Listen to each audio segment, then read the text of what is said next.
All right, moving on to page number 2. If your teacher copied these early, like I did, then there is probably a mistake and all of your A, B, C, D answers look the same on question number 9. If not, they might look like this. So we are going to graph the equation to the right, or we need to find the equation. Now remember guys, if you're not sure what to do, you can always default and go to our favorite thing, Desmos, and hit each of these ones up into the Desmos calculator and see which ones match. So you can always do that. However, we've done a whole heck of a lot of work with the HK stuff this year, and so I'm hoping that instead you are able to look at this question and remember that our formula looks like this. Y equals a x minus h in absolute value plus k. And remember that absolute value could be a quantity squared, cubed, anything, a radical. It's the same rules apply. That's what we love about math. They don't change. My a is going to turn me upside down if I am negative. So where our parent function of the absolute value graph looks like this being upside down, our graph over here is upside down, it's flipped down, means that I'm going to have a negative in front. So I can automatically eliminate C and D. I also know that when I'm looking at the vertex, and my vertex here is -6 and +2. So I know it's got to be a +2, which these both have a +2, so that's no help. The change here is between the -6 and the +6. Remember, when you're with your x, you go the opposite direction, or when you're in the parentheses or the absolute value, you go the opposite direction. So even though it says -6, it's really a +6 inside my formula because my formula already has this minus in it. So if I replace that with a -6, negative and negative are going to turn that into a positive. So my answer is A. Now, don't forget, you can always go to Desmos, type in what you think it is, and make sure that it actually does match. If you type it in and it doesn't match, then you need to go and check it again. Moving on to number 10. Number 10 is asking which is not arithmetic. So we're looking for one of these that does not have a common difference. So we don't add or subtract the same thing. On A, it looks like we're adding 10 each time. So that can't be it. On B, it looks like we're subtracting 4 each time. So that can't be it. On letter C, it looks like we are adding 0.1 each time. So a 10th. That can't be it. So on D, it's got to be D, right? The rest of them are already eliminated, but we can check. This is +2. Oh, now it's plus, oh, come on, Zender. Now it is, no, that's right, +6. So it's got to be D. D is not arithmetic. We are multiplying by 3 each time, which is a different type of sequence. Then on number 11, we're looking for finding the common difference. So the common difference on number 11 is how do we get from one to the next? So on this one, let's see. 2 to -8, that would be subtracting 10. And let's say you looked at this and you were like, I don't know how do I get to -8? Go to the next one. This one's a lot easier. -8 to -18 is -10. -10. So our common difference, or D, is -10. Okay, so our formula is A sub n is equal to A sub 1 plus n minus 1 times the common difference.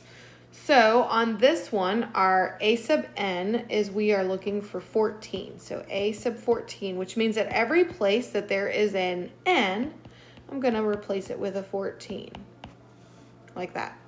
So then I need the common difference in the first term in the sequence. This guy's A sub 1. It's the first term in the sequence, which is 2. We already found our common difference was -10. So it means we're going to multiply by a -10 on the end. Type that directly into Desmos, y'all. This whole bit right here, put that into Desmos, and then go from there. If you want to calculate it by hand, you can, but I'm just going to tell you, I don't think I would do that. So let's check out what Desmos looks like. All right, so I typed that into Desmos, and my answer came out as -128. So that means the answer is -128. Now let's say you're doing this on the test and you totally forget the formula and you don't remember how to use the formula. The other option here is that you can actually extrapolate out to number 14. So let me erase some of these things. Okay, so now what I'm going to do is I am going to just list out all of the terms. So that means that the next term in here, I'm going to subtract 10 each time. Now we're on 1, 2, 3, 4. I got to go all the way to 14. So this is going to be negative 38.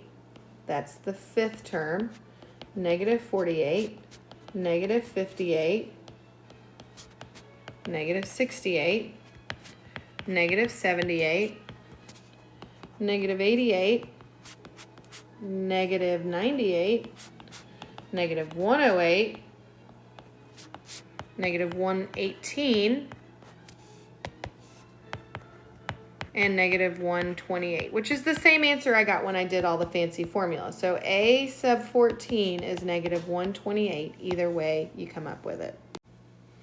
All right, so just an FYI, that formula we just talked about, that might be one that you want to add onto your sheet if you're allowed to bring one of those in. So that's A sub n is equal to A sub 1 plus n minus 1 times the common difference.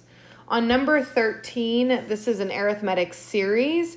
So we are trying to find the sum of the 26 terms from 6 to 106.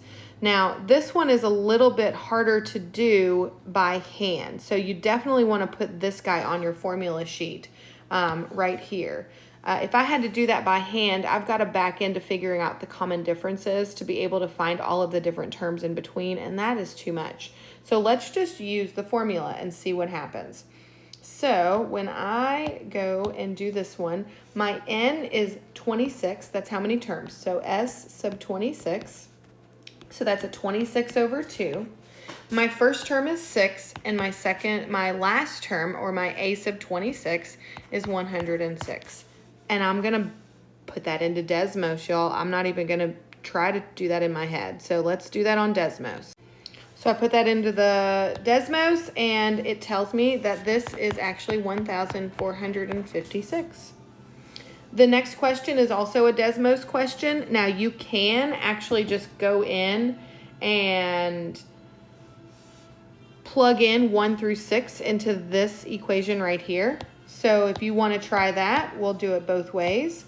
So the first one would be plugging in 1. So 3 times 1 plus 4, 3 times 2 plus 4, 3 times 3 plus 4, 3 times 4 plus 4, 3 times 5 plus 4, and 3 times 6 plus 4. So now we're going to go in and actually calculate what that comes up to. So there is a pattern that you might notice. If not, just keep using your calculator and plug and chug. 3 plus 4 is 7. 3 times 2 is 6. 6 plus 4 is 10.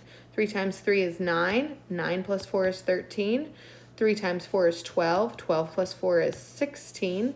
You can see that we're basically going up by 3 each time. So 3 times 6 is 18 plus 4. Then we'd have to add all these numbers up. So 7 plus 10 plus 13 plus 16 plus 19 plus 22. So that's one way you can do it. The other way you can do it is you can actually plug in this whole thing into the Desmos calculator. So let's take a look at what that looks like. Okay, so when you're on Desmos calculator and you're looking for where the heck is that sigma symbol, that is under functions. So next to your division symbol on the regular keyboard, then you have to be in miscellaneous. That will show up right here. When it shows up, it shows up with a blank for this, and for this. So I had to plug all of those things in. Make sure that these variables match, so that if it's an n here, it's an n here. And then I just typed in all the things. I made it match exactly like that, and that answer is 67. All right, that's page 2, guys.